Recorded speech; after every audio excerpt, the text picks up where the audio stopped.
Vice ganda kinaantigan matapos manawagan na tulungan ng truck driver na umarero sa kanyang luxury car. Nanawagan ng tulong ang komedyanteng si Vice Ganda para sa driver ng delivery truck na nakabangga sa kotse niya noong Sabado, August 19.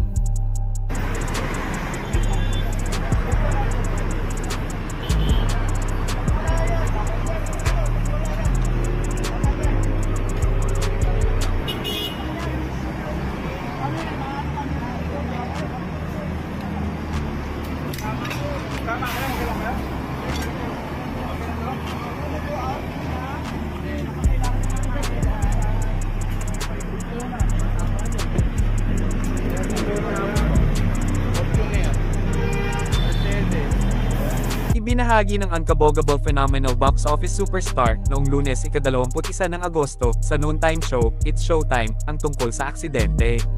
Ayon kay Vice, sangkot ang sasakyang sinasakyan niya sa karambola ng 4 na kotse, kung saan salarin ang driver na nakatulog umano habang nagmamaneho.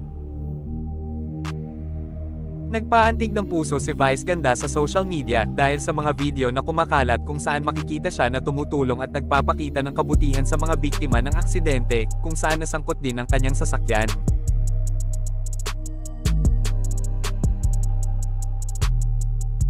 Nauna rito sa It's Showtime, binanggit ng kapamilya star ang hindi magandang aksidente, ngunit lumabas lamang sa social media ang mga clip na nagdodokumento sa resulta ng trahedya pagkaraan ng ilang oras. Nanawagan po ako sa Lala Move kasi na-aksidente ko nung Saturday. So sana po tulungan niyo po yung driver na na nakabangga sa amin. Naararo kami, 4 kaming sasakyan. Malaki yung bangga. Kasi parang nakatulog yung driver. So wasak na wasak. So sana po tulungan niyo yung driver kasi balita namin.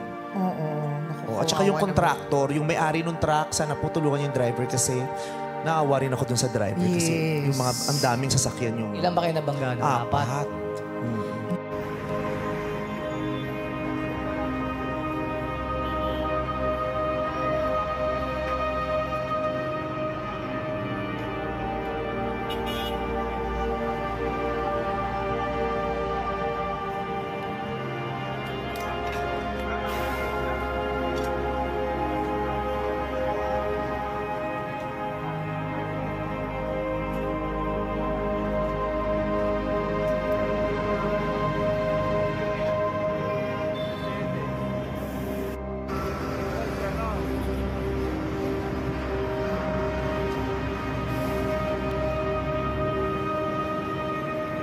Parang sabog ah.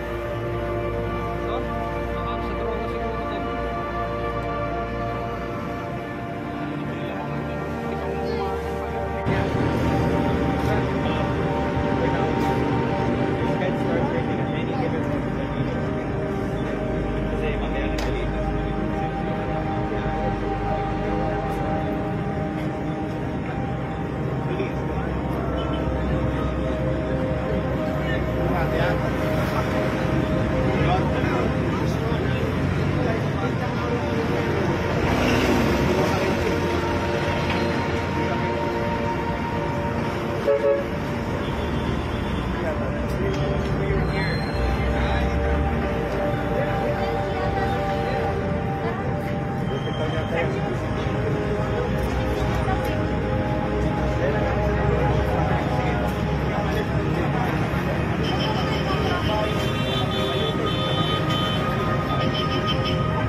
Vice.